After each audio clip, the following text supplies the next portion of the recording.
El peronismo en el poder es hijo de los hechos consumados. Nunca negocia, a menos que se encuentre débil o que lo necesite por alguna emergencia. Este es el caso, estamos en una emergencia. Hoy tenemos récord de camas ocupadas en terapia intensiva y récord de fallecidos. Mira lo que dijo hoy Alberto Fernández con respecto a esto, ¿no? Algo que quiero que analicemos y después analicemos en nuestra tertulia. Lo vemos. Cuando trabajamos para los argentinos, no tenemos sectores políticos y no debemos tener sectores políticos. Y si ese trabajo además ocurre en el medio de una pandemia, menos derecho tenemos a diferenciarnos. Menos derecho. Porque nuestra obligación está con cada uno de ustedes. Claro, vos tomás esta parte y decís, bueno, qué bárbaro, ¿no? Un presidente que quiere dialogar, que quiere acercar las partes. Suponete que llegás a la Argentina y mirás esto. El problema es que él, en un extraño caso de disociación al estilo del Dr. Jekyll y Mr. Hyde, ¿te acordás que ese doctor que se desdoblaba en un doctor probo y en un doctor siniestro? Bueno, se diferencia todo el tiempo en la misma frase, ¿no? 2 segundos después, cachetea y pide consensos. Cachetea a la oposición y después le pide amor, todo al mismo tiempo. Antes por lo menos lo hacía en tiempos diferentes, ahora lo hace todo al mismo tiempo. En la misma semana, esta semana, el gobierno acusó a la oposición de negarse a terminar casas en barrios vulnerables por odio, porque sentía odio la oposición actual cuando eran gobierno y por eso no terminaron casas de gente pobre. La acusó de festejar la cantidad de muertos. Le dijo covidiotas, que es un término aprobado por la Real Academia Española para criticar a los que cuestionan las medidas restrictivas. Se hacen preguntas, ¿no? Y que el jefe de gabinete de Kicillof, Carlos Bianco, aplica, por ejemplo, a las familias de clase media que defienden la presencialidad en las escuelas. Hoy es políticamente correcto, lo escuchás de algunos colegas, que me parece bien porque es una propuesta que quiero discutir. Algo políticamente correcto, que es que hay que mostrarse unidos para consensuar medidas frente a la segunda ola de COVID. Pero, ¿vos te acordás lo que pasó el año pasado cuando se unieron Larreta, Alberto Fernández y Kicillof y consensuaron? ¿Fue buena la estrategia de la cuarentena eterna, que eso es lo que salió de ese consenso? ¿Fue bueno cerrar las escuelas un año? Es más, ¿fue un consenso o fue un sometimiento de Larreta al kirchnerismo? La oposición está en un problema, porque solo es llamada cuando el gobierno la necesita. Y después le pasa lo que le pasó a Larreta, que mientras creía que estaba consensuando, le metieron la mano en el bolsillo a la ciudad y le quitaron los fondos de la coparticipación. Tenemos en el piso a una figura muy especial que hace muchos meses, más de un año creo yo, que no habla, que es muy lúcido, es un escritor, se llama Marcelo Birmacher y está con nosotros. Marcelo, bienvenido, y me gustaría que hagas alguna reflexión sobre esto que estoy contando. Tomando el título que aparecía escrito en pantalla, creo que lo único peor que el autoritarismo es someterse al autoritarismo. Es decir, que en una situación de emergencia, para evitar el conflicto, te sometas al autoritarismo no porque su argumento es más válido para mitigar el efecto de cual sea la urgencia que estemos enfrentando, sino por el mero temor al autoritarismo. Acá hay un hecho de la realidad que creo que es indiscutible. La decisión del gobierno de la ciudad de Buenos Aires de continuar las clases presenciales, que le ganó más de 15 días de educación a todos los ciclos de la educación pública y privada, no fue parte de un consenso, fue parte de un conflicto. De un disenso, es cierto. Y ese disenso resultó en favorecer la alfabetización de los niños, que es indispensable para la convivencia democrática, y la continuidad de la educación de los cursos de mayores edades, que ya están alfabetizados, pero necesitan de continuar adquiriendo conocimiento y de sociabilizar. Yo no creo con Perón que la única verdad sea la realidad, pero sí creo que la realidad es muy importante. Y la realidad es que del conflicto entre ciudad y nación salió como hecho, como facto, la posibilidad de que los chicos puedan seguir estudiando. Quizás en un diálogo, si el presidente, en lugar de haber aplicado el autoritarismo que lo acompaña desde que Cristina lo eligió como candidato, hubiera convocado un diálogo privado con la ciudad, quizás hubiéramos perdido esta posibilidad de que los chicos durante 15 días continuaran educándose, en contraste con el desastre que fue para la educación el 2020, que no mitigó los efectos de la pandemia, pero sí dejó a miles de chicos analfabetos. Interesante, Marcelo, porque bueno, es una mirada alternativa y un poco a contrapelo de lo que se viene diciendo, ¿no? Es interesante y nos ayuda a pensar. Esto, perdón, solo una cosa, sí. Esto no estigmatiza el consenso. De hecho, hay un consenso superestructural que es la democracia, que el conflicto se dirimió con la ley, sin violencia. En este contexto, ¿no? Bien. En este contexto. En esta dinámica, la oposición corre el riesgo de caer en la trampa de la mujer golpeada, que primero es seducida y después golpeada y a veces aniquilada. Obviamente estamos haciendo una analogía y salvando todas las distancias del caso, ¿no? Con consenso o con disenso, la Argentina ya tiene un bochazo en la gestión de la pandemia. Según el sitio Bloomberg, la Argentina es uno de los peores países donde pueda pasarse la pandemia. En el ranking de resiliencia, Bloomberg ubicó a la Argentina en el puesto 51 sobre un total de 53 países, solo superado por Polonia y por Brasil. Tenemos ya enganchado al doctor Conrado Stoll. Conrado, ¿cómo estás? Bienvenido. Buenas noches, Laura. Buenas noches. Me gustaría una reflexión sobre este bochazo, ¿no?, que tenemos con datos, ¿no? Esto no lo opina ni la oposición ni los medios hegemónicos, como diría el kirchnerismo, sino un sitio con datos objetivos. Aún sin citar a Bloomberg, te digo la variable que tenés que tener en mente para analizarlo y concluir qué se puede hacer para que la gente lo entienda. Sin Bloomberg se puede decir que se manejó muy mal, porque las pandemias se manejan con testeo y aquí no ha habido suficiente testeo y por lo tanto no identificás a los contagiados para sacarlos de la comunidad y que no contagien, para aislarlos. Y con vacuna, no tenemos vacuna. Claramente se manejó mal, porque se podía haber previsto esto, lo del testeo se podría haber corregido, se podría corregir hoy en día. La ciudad ya tiene camiones con testeo, del que se llama testeo rápido antígeno por la ciudad para gente asintomática. Pero esto habría que escalarlo muchísimo con la cantidad de contagiados que hay. Entonces sí, muy mal manejo de pandemia. Sistema de salud. Desde el comienzo, desde antes de la pandemia, este es un sistema de salud muy débil, comparado con cualquiera. Y siempre está lleno. Esto del 60%, 65, 70, nunca lo entendí. Todas las terapias intensivas siempre están totalmente llenas. Lo que sucede es que se recambian. El paciente se cura, la mayoría, por suerte, se mejoran, alguno muere y recambia. Lo que está pasando ahora es que los pacientes entran a terapia intensiva, una enorme proporción con COVID, esos pacientes están mucho tiempo en la terapia, no se recambian y se llenan, se saturan. Y es muy desparejo, además de ser débil, es muy desparejo. Pero yo, literalmente, hace minutos, acepté 2 pacientes con accidente cerebrovascular a nuestra unidad en el Güemes. Lo que te quiero decir es que el sistema está al límite, pero no saturó. No es la India con 2 personas por cama. Una pregunta para una respuesta cortita, Conrado. La variante británica y la variante de Manaos que está circulando, que hay un porcentaje alto, ¿qué significa eso? Que está circulando en el país, ¿no? Tiene circulación en el país.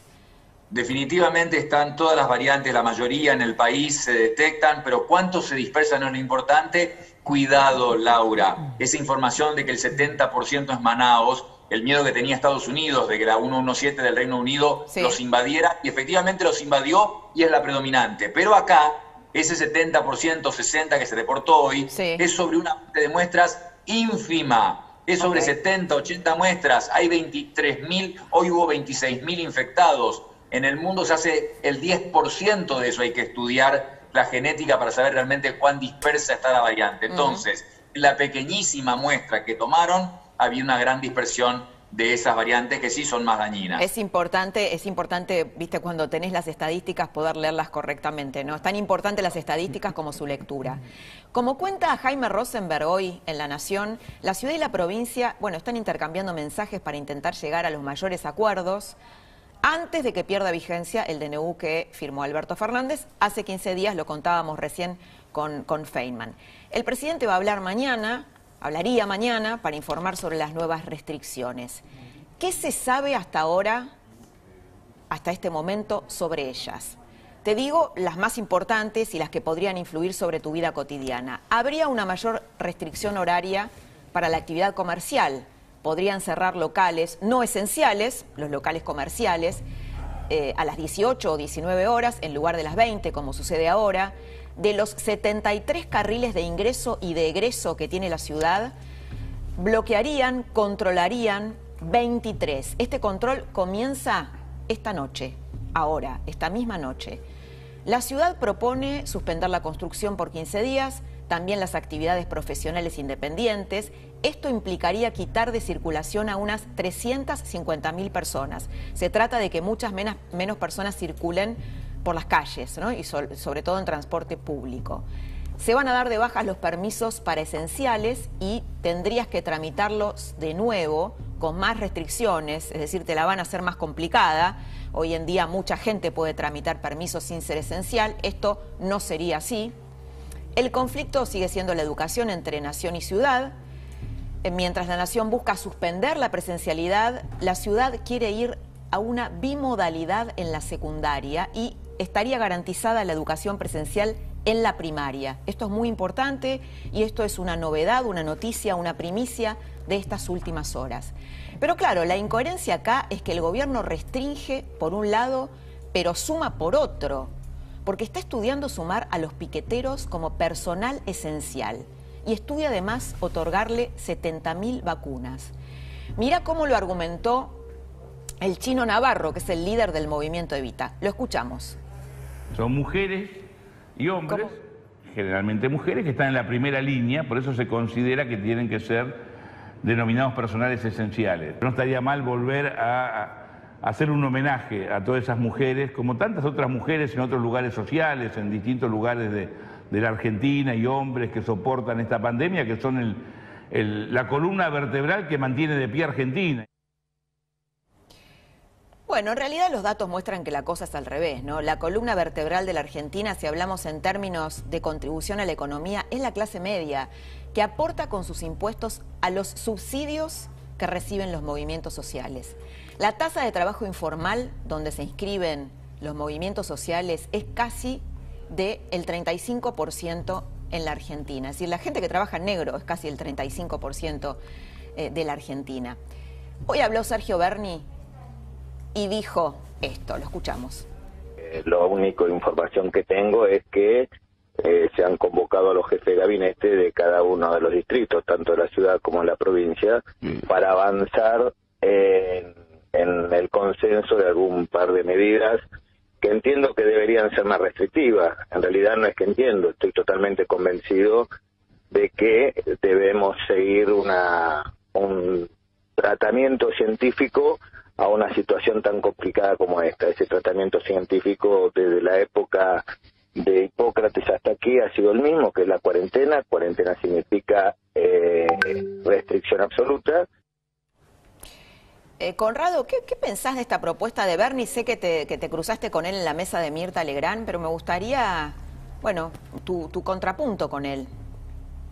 Ahora, como muchas cosas en la ciencia, no es una cuestión de opinión. La evidencia publicada sugiere que las restricciones selectivas pueden ser tan efectivas como un lockdown, como un aislamiento absoluto. Por lo tanto, uno evita el aislamiento absoluto, que tiene las consecuencias que todos conocemos, con el colegio y la economía por empezar. Así que, restricción selectiva como la que vos describías, un par de semanas más, porque además reconozcamos que estas 3 semanas ha sido muy leve la disminución del movimiento, la movilidad de la gente, solamente de medianoche a 6 de la mañana, pero durante el día hubo mucha movilidad. Y mantener los colegios, el primario, sin duda, trabajo publicado en Suecia, donde mantenían toda la actividad porque apostaban a la inmunidad de rebaño, y en su trabajo sobre colegios primarios vieron que no aumentaban significativamente los contagios entre maestros y entre los padres que iban al colegio, de los chicos que iban al colegio. Y secundario, con alguna forma de restricción que también mencionaste, eso parece razonable, porque los números están muy altos y va a tardar en bajar a un 15.000 o 12.000 que sería el momento de, no digo de relajarse, pero de estar más tranquilos y que el sistema de salud saque la atención. Así que, mientras tanto, estas semanas de menos movimiento primario y variante en el secundario es lo razonable. No hace falta un aislamiento absoluto. Bien. Obviamente que cerrar todo, Conrado y todos, tiene un correlato obvio con la falta de vacunas, ¿no? Si hubiera vacunas no estaríamos pensando en estas cosas. Tenemos un problema y se llama AstraZeneca. Esto no lo digo yo, sino el canciller Felipe Solá. ¿Lo tenemos para escuchar? Nosotros trabajamos de común acuerdo con Carla Bisotti, la ministra de Salud, en el tema vacunas. En ese marco tenemos tres problemas, o digamos, tenemos un gran problema que se llama AstraZeneca. Bueno, Felipe Solá admitió finalmente que el gobierno apostó a un empresario amigo del poder, Hugo Sigman, pagó 60 millones de dólares, ya pagamos estas vacunas de AstraZeneca por 22 millones de dosis, pero esas dosis no llegaron todavía, tendrían que haber llegado en el primer semestre. Tal, bueno, como admitió hoy el canciller, la farmacéutica de Sigman no brinda información precisa, esa fue su definición.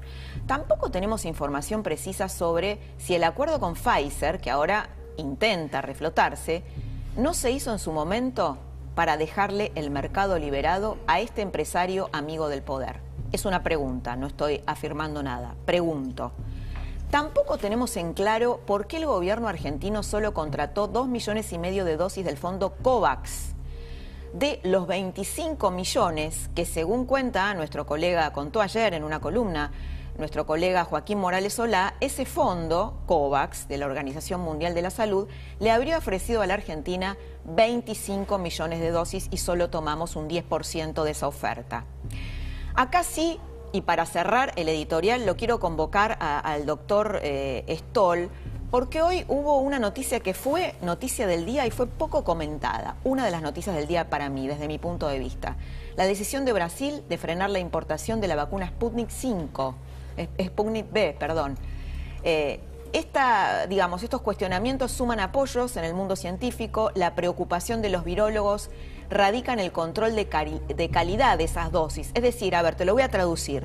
La publicación de Lancet aprobando la vacuna estuvo bien. El tema son las dosis que llegan a los distintos países. Si esas dosis tienen el control de calidad suficiente. Hay un tuit, lo podemos mostrar, del doctor Oscar Cingolani. ¿Lo tenemos para verlo? Bueno, ahí el doctor Cingolani, yo no lo puedo ver bien de acá, pero lo que dice el doctor Cingolani es argentino, vive en investiga en la Universidad Johns Hopkins y dice que es preocupante el hecho de que la Agencia de Salud de Brasil haya cuestionado a la Sputnik porque dice que todavía no conoce detalles con respecto a si puede afectar a la salud o no. ¿Cuál es qué es lo que pasa con la Sputnik y por qué la prohibieron la importación en Brasil? Primero remarco lo que vos dijiste muy bien. AstraZeneca, la que habíamos hecho en Argentina, nunca vuelve. El fondo COVAX, no aceptamos lo que nos daban. Y aparte la de la India, con el desastre que está pasando en la India, tampoco ellos, la Covishield, que es el mismo nombre, que tendría que haber venido, tampoco va a venir porque la India apenas tiene para ellos. Así que ese es un punto importante. Lo de Brasil agrega confusión, que no faltaba con lo de las vacunas. Te lo digo, Laura. Brasil dice que una de las dos dosis tiene un virus, que es el que transporta la información para que vos hagas anticuerpos, y que ese adenovirus podría causar enfermedad, que no está... Podría causar enfermedad. Que el adenovirus, que supuestamente tiene que ser inocuo y simplemente es un transportador de información para que el cuerpo haga anticuerpos contra el coronavirus, que ese adenovirus podría causar problemas. Eso es lo que dice Anvisa, que es la agencia regulatoria equivalente a la ANMAT y a la FDA. Pero te digo la verdad, Laura, se va a tener que definir, y yo no soy un experto en el tema, pero si hubiese tal problema, la gente que ya ha recibido millones de personas la Sputnik, tendrían que haber tenido los inmunosuprimidos, o personas con alguna enfermedad ya habían tenido muestras de que este virus tenía acción, o por lo menos las personas sanas tener un resfrío o síntomas de resfrío cuando le daban esta vacuna. La Sputnik, por lo que sabemos, y lo que vos muy bien decís, se publicó en The Lancet, es de las mejores en el sentido que la primera dosis ya te da 91% de eficacia. y con la segunda se aumenta aún más un poco, los rusos dicen que hasta 96. O sea que la idea que tenemos es que es un buen modelo y de hecho Oxford trató de imitar su plataforma para mejorar la vacuna de AstraZeneca. Doctor, muchas gracias por haber estado en La Trama. Gracias por la invitación. No, por Buenas favor, noches. un placer.